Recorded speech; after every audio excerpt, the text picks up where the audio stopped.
We give you the facts, it's not what you think. Popeye Newsling, Young King, 1 yard, bless. Good morning, Popeye. Grandma watch Popeyes every morning and every night. What am I drink? What am I think? You're listening to Popeye News Links. This is the Admiral Tibet who I represent, and remember, the time is so serious, cantankerous and dangerous. This is Popeye News Links. Greetings viewers and subscribers. Are you in the Darliston area of Westmoreland and looking for some quality beats? Check out Young Lord Closet. They are located at the Kipping Crossroad. They have the latest in Clarks and other menswear, and their prices are reasonable. That's right at the Kipping Square at Darliston in the parish of Westmoreland. Young Lord Closet. They are fully endorsed by Popeye News Links. Keep on looking on some of the items in the store until we start today's journey. In the news today, this one took place early yesterday morning, Sunday, May 19.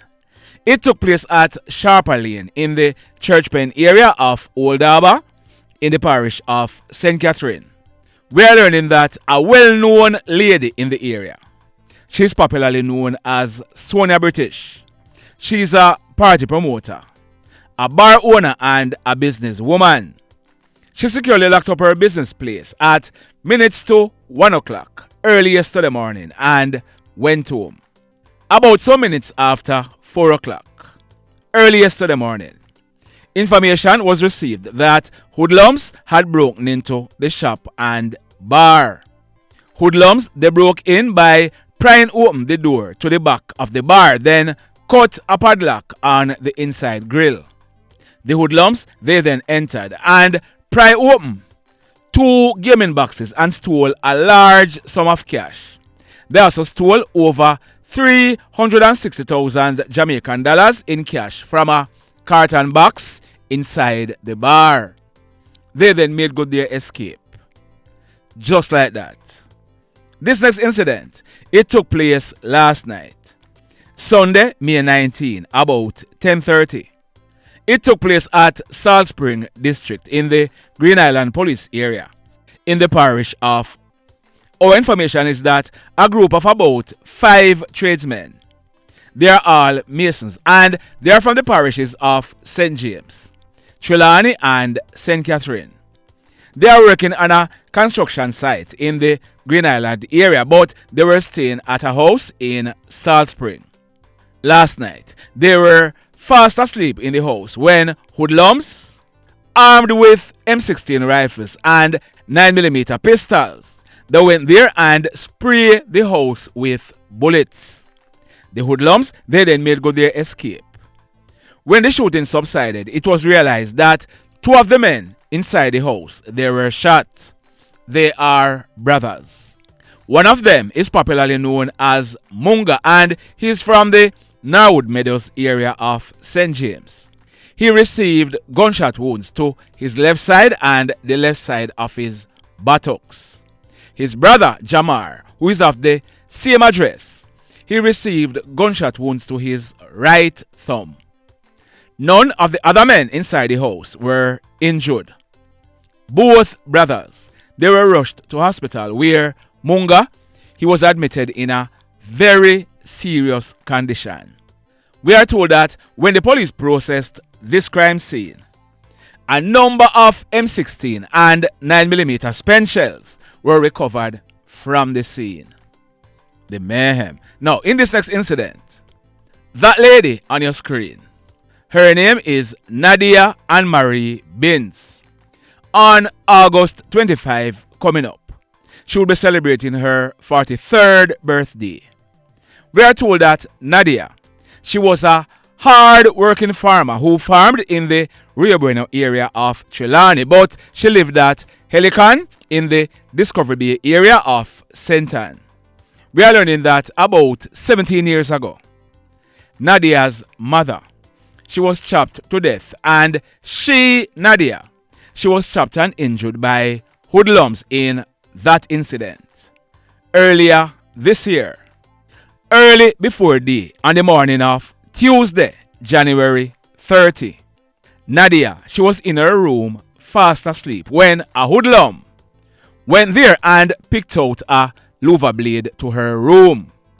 The hoodlum, he didn't bother enter the room because Nadia's bed was right at the window. The hoodlum, he pushed his hand through the window with a machete and rained some serious chops on Nadia. Even one of her eyes was damaged. As a matter of fact, she was blinded in that eye. The hoodlum, he then made good his escape. Nadia, she was heard screaming. When persons went and made checks, she was found in her bedroom with chop wounds to her face and other parts of her body. Nadia, she was rushed to the Sentence Bay Hospital where she was treated and admitted in a critical condition. She was later released from hospital. Like I had said before, Nadia, she ended up losing one of her eyes because of that attack. No one was arrested or charged in connection with either the attack where her mother was killed or this attack in January. We are told that either last week, Wednesday or Thursday, Nadia, she stopped at a certain spot in the Discovery Bay area and she was telling persons that she had a strange feeling that something is gonna happen to her shortly. We are told that Nadia, she was told by concerned persons that she needed to be extra vigilant and she needed to give the area a break if possible. Yesterday morning, Sunday, May 19, Nadia, she went to church. At the end of church, we are told that Nadia, she drove home and she went into her house. But someone was inside the house waiting on Nadia. That person might have decided that Nadia, she survived 2 machete attacks, so he's gonna use a gun this time. We are told that when Nadia entered the house, loud explosions were heard. When the smoke was clear, persons went and made checks. Nadia, she was seen lying on her left side on the floor in a pool of blood. The police, they were called, and when they inspected Nadia, she had received gunshot wounds to her face. The hoodlum who killed Nadia, he ensured that he pointed the gun to her damaged eye that was stitched up and squeezed. Nadia, she died on the spot. The mayhem. So let me ask you something. Let me ask you something. Have you hit on the love button as yet? If you have not yet done so, remember to hit on it. Also, if you are over here watching our videos and you have not yet subscribed, hit on the subscribe button as also. Hit on the notification bell. Then click all so that whenever we drop a new video, you'll be one of the first to be notified. Now, before I go into the final story for today, I'm going to be updating this story in a subsequent video. We are learning that a 25-year-old guy named Anthony Evans, popularly known as AJ, he was shot and killed early this morning at Argyle Mountain in the Betheltown police area in the parish of Westmoreland. Like I said, in a subsequent video, I'm going to be giving you the full details, including what we are learning about AJ. Stand by for that. The mayhem. But in the final story for today, we are told that there was a large gathering at the Lethe River in St. James yesterday afternoon. Persons were out enjoying themselves, but about 4 o'clock, an argument started with a group of guys from a particular community in St. James and another set of guys. One of the guys who was involved in that argument was that guy on your screen.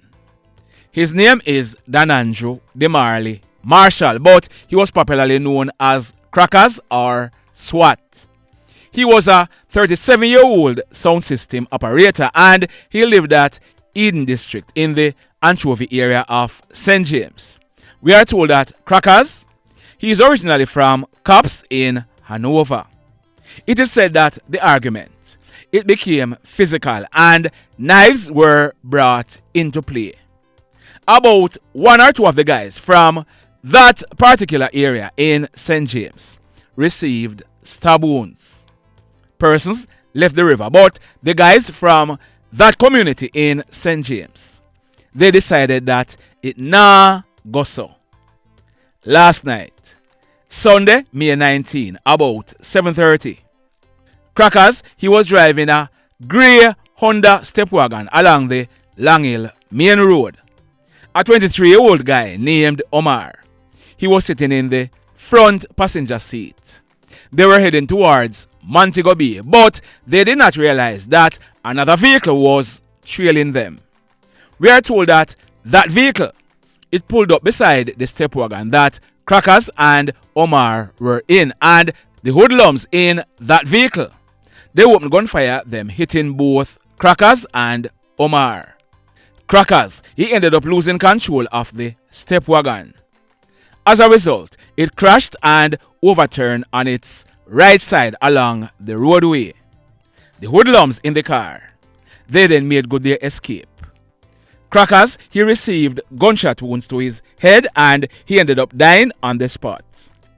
Omar, he received gunshot wounds to his right shoulder, his abdomen, his buttocks, and his right leg.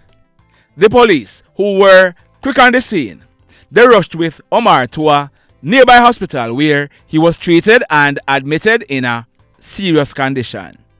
We are told that when the police processed this crime scene, a number of 9mm spent shells were recovered from the scene. The mayhem continues. Blessed love, everybody. Tell a friend for tell a friend for tell a friend about Popeye Newslink and PNL Blog TV. Like, subscribe and share. Quicksilver sing, if we just unite, what a country this will be. If we just unite, Jamaica live in unity. If we just unite, what a country this will be. If we just unite, Jamaica live in unity. Hey, cry with a mash up